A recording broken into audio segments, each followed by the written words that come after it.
ശമൂവേലിൻ്റെ ഒന്നാം പുസ്തകം 17-ാം അധ്യായം 46-ാമത്തെ വാക്യം. യഹോവ ഇന്ന് നിന്നെ എൻ്റെ കയ്യിൽ ഏൽപ്പിക്കും. ഞാൻ നിന്നെ കൊന്ന് നിന്റെ തല ഛേദിച്ചു കളയും. അത്രയുമല്ല, ഞാൻ ഇന്ന് ഫെലിസ്ത്യ സൈന്യങ്ങളുടെ ശവങ്ങളെ ആകാശത്തിലെ പക്ഷികൾക്കും ഭൂമിയിലെ മൃഗങ്ങൾക്കും ഇരയാകും. ഇസ്രായേലിൽ ഒരു ദൈവമുണ്ടെന്ന് സർവ്വഭൂമിയും അറിയും. ദാവീദ് പറയുന്ന ഒരു പ്രസ്താവനയാണ് ഇത്. ഗോലിയാത്തിനെ കൊന്നു കഴിയുമ്പോൾ സംഭവിക്കുന്ന ഒരു കാര്യത്തെക്കുറിച്ച് പറയുമ്പോൾ ഇസ്രായേലിൽ ഒരു ദൈവമുണ്ട് എന്ന് സർവ്വഭൂമിയും അറിയും എന്നാണ് പറയുന്നത്.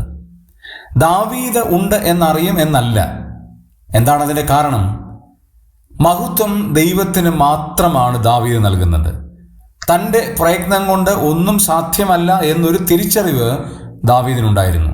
കാരണം ദാവീദ് ബാലനായിരുന്നു. ഗോലിയാത്ത് ബാല്യം മുതൽ യോദ്ധാവായിരുന്നു. ദാവീദിന് യുദ്ധവസ്ത്രങ്ങൾ അണിയുവാനുള്ള കഴിവില്ല. എന്നാൽ ഗോലിയാത്ത് എല്ലാവിധ യുദ്ധവസ്ത്രങ്ങളും അണിഞ്ഞവനായിരുന്നു. യുദ്ധതന്ത്രങ്ങൾ ദാവീദിന് അറിയില്ല. ഗോലിയാത്തിന് എല്ലാവിധ യുദ്ധതന്ത്രങ്ങളും അറിയാമായിരുന്നു.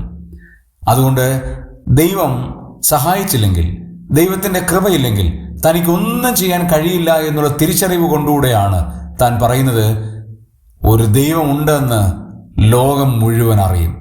സർവമഹത്വവും ദൈവത്തിനാണ്.